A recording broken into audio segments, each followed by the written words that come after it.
and that comes back to R&D, and this is the innovation side. It can be concept driven, it can be technology driven. That's why you cannot afford to say that only innovation will happen in university or only innovation will happen in the RTOs. It will happen all over. Today morning the minister very rightly said, can you imagine a planet which is sustainable without innovation? Everybody is part of it in the innovation. My dear friends, there are levels of innovation. The first level is the marginal level where you have a low payoff. And the highest level is the one which is actually revolutionary products and revolutionary changes, and you have unlimited payoffs, limitless payoffs. This is the other way of showing it, that the level 1 is incremental, level 1 and 2 is incremental, level 3 is breakthrough, and the level number 4 is transformational. And remember, transformational things will happen only and only if RTOs and universities work together. Now let's talk about competitiveness. My dear friends, competitiveness is of two types and at two different tiers. One is at the skill level. You should be communicative, presenting better your ideas, and you should be team building. Execution of ideas is very important, so you should have better workmanship, perfection, and expertise in development and improvement. This is related to skill. Related to knowledge, you should have knowledge of technology which should have an edge, create leadership. You should be innovative to create self-reliance and become self-sustainable. You should be able to analyze, which makes you aware about what all happening, and you bring societal growth. Both these together will give you promotion and propagation and global competitiveness. You can take it as a checklist. Every work that you do month-wise, quarter-wise, year-wise, if you have these two things, how you are doing together, you will be able to gauge yourself how competitive you are and how you are adding value to the competitiveness of the country. The best competitive scenario is when you utilize your resources proper, optimized way, you minimize your waste generation, you diversify in all areas, different areas, and you are always renewable. If you are renewable, percentage of, I always give the example of Malaysia, and I think for Trinidad and Tobago, Malaysia is the right example for being innovative in terms of competitiveness, because they have the hydropower. They have hydrocarbons, but they are very strong palm oil production. I think Trinidad and Tobago, country like this, has to learn from them. So you have to be renewable. Those who are renewable, they succeed and remain competitive. Now let's talk about global competitiveness. My dear friends, there are three things that you have to remember in global competitiveness. The first thing is a shift. Shift for alternatives, shift for options, and shift for sustainability. Different. You have to be different in terms of improved, in terms of growing, that you are making a growth, in terms of self-reliance. Next, you are looking for, today you are here, what is next? Where you are better, how you are more competent, and where you are getting a leadership. So sustainability, self-reliance and leadership comes from the next target, differentiation, and the shift from your present position. That is your global competitiveness. My dear friends, this talks about the global competitiveness in the sense that it starts with innovation, gives you cutting edge products, processes, services and technologies. You have global competitiveness which adds to the ecosystem.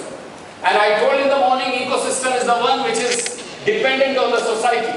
Your society should be able to sustain that ecosystem. That ecosystem will lead to dedicated team of R&D and where the combination of RTO and universities, and you will be able to have sustainable and global competitiveness. Now let's see the ranking. My belief is that if you fund more, the innovation level will go down. Often the experts say, there is no money, how can we innovate? In my opinion, more the money you put in innovation, you get less innovation. And the example again I give of Malaysia. You see, it is top in Asia, in innovation. You look at India is far below. China is also below Malaysia. You innovate when you have challenges more, you have problems more, you have fire in the belly. You have to sustain things and you have to grow somewhere with all the challenges. More the challenges, less the inputs, you innovate more. This is my philosophy. Now just 5 minutes of yours I'll take on public-private partnership. My dear friends, there has to be connect between demand and supply. There has to be output or outcomes surpassing the inputs. This is the definition of, this is the drivers of public-private partnership. But let's go further. In public, what you do, you work for not for profit. In private, you do for profit. In public, you talk of inclusive. In private, you talk of exclusive. In public, you say society, societal. In private, you say corporate. We have corporate culture. Nothing to do with society. Society is supposed to buy what you produce. Society is supposed to give us profit. That's it. We are not worried about society. In public, you say only society. Forget about profit. Here you say services, there you say product. Here you say benefits, here you say value. My dear friends, there is such a big mismatch. We all are talking of public-private partnership. You know why it doesn't happen? Because there is a mismatch. And unless we break that mismatch, how do you break the mismatch? It's very simple. If you have profits which make you remain not for profit, you have a partnership. You earn and you put it back. That is not for profit, but still you are making profit. You love profit, and that's what I did when I was adding that institute. 11 years I made that institute not for profit, because we said we love profit, but we work for not for profit. This is the scenario. This is one example which I always quote, and this is a very, very big example of seeing how public-private partnership works successfully. The scenario 2000, year 2000 in India, we had about 100 engineers produced per million of the population of India. Just in 15 years, from 2000 to say 2010, the figure in 2015 is somewhere here. We have almost about say 5 times rise number of engineers produced per million of Indian population. What I am trying to tell you is the result of public-private partnership. How? You see, in 2000 we had institutes. Total number of institutes in 2000 was close to about 600, 700. Today we have 3,500 institutes. And remember, all these institutes are in the private sector. They are not in the public sector. The outcome is, all these institutes are growing. They are producing engineers. My own university has 700 institutes, of which 95% are private. The best example of public-private partnership making it succeed. Look at this here. If you follow input process output approach, and if you only produce degree, you won't be sustainable. But if you have employability and outcome based, you will be successful. So this is the key driver for public-private partnership. Don't go by output, go by the outcome. And that will happen only by having a combination of RTO and universities working together. My dear friends, in public, you have public funding, you do basic research and publications and PhDs. People generally say, what is the use? It is very useful, that is also necessary. In private, you do know-how, technology and patents. It doesn't happen just like that unless you have this basic.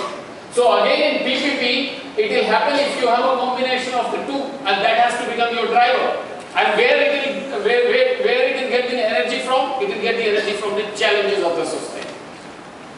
So my dear friends, we should have an education policy which focuses on joining hands of RTO and university, and then only your public-private partnership in R&D will prosper. In the end, I would say the path forward is, you have a triangle, but you can also have a 4-angle figure, 5-angle, 6-angle figure. It all depends on you. In my opinion, 3 is good enough. RTO on the top, because without RTO, RTO is the outlet for all the knowledge that you are gaining in the university. And it is absorbed in the industry, and through industry the society, and here is the academia, which is the base. If you work together in 3 sectors without bothering of profits, but loving profit, and that is the key for public-private partnership success, and that is the most innovative approach, in my opinion, to make things happen for sustainable growth, and to find an answer which Minister had asked in the morning, that can we have a planet which is sustainable? And the answer is yes, it is sustainable provided we follow this approach. Thank you very much, Professor, for saying that.